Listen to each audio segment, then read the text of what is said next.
Narayankhed rural municipality TUFID నుంచి 20 కోట్లు మంజూరు అయ్యాయని ఎమ్మెల్యే డాక్టర్ పటోల సంజీవ్ రెడ్డి తెలిపారు. గత ప్రభుత్వం అభివృద్ధి చేయకుండా నిర్లక్ష్యం చేసిందని మండిపడ్డారు. కాగా ప్రస్తుతం తమ ప్రభుత్వం దానిని రెన్యువల్ చేసి 5 కోట్లు మంజూరు చేసినట్లు తెలిపారు. పొట్టి శ్రీరాములు విగ్రహం నుంచి కోర్టు వరకు రోడ్డు నిర్మాణం కోసం 2 కోట్లు మంజూరు అయ్యాయని తెలిపారు. మున్సిపాలిటీలో ఒక్కో వార్డుకు 80 లక్షల నుంచి ₹1 కోటి వరకు నిధులు అందజేస్తున్నామని ఈ సందర్భంగా వారు తెలిపారు.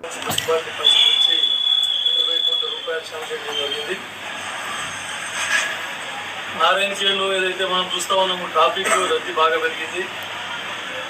బైపాస్ రోడ్డు గత 10 సంవత్సరాల నుంచి నిరుపయోగంగా ఉండింది. దానికి ఎవరు కూడా పట్టించుకున్న పాపన పోలేదు. అన్ని హెవీ వెహికల్స్ మొత్తము టౌన్లో నుండి పోవడం వలన చాలా యాక్సిడెంట్స్ గురి కావడము, ట్రాఫిక్ రద్దీ పెరగడం జరిగింది.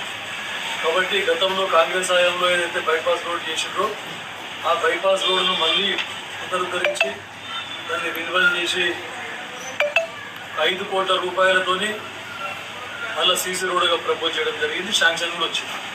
త్వరలో పని కూడా తర్వాత ఇక్కడ పొట్టి శ్రీరాములు విగ్రహం నుండి మున్సిపల్ కోర్టు వరకు కూడా ఎక్కడైతే రోడ్డు డ్యామేజ్ అయిందో తర్వాత దాని రోడ్డు బయట. మరిన్ని అప్డేట్స్ కోసం మా ఛానల్ని సబ్స్క్రైబ్ చేయండి.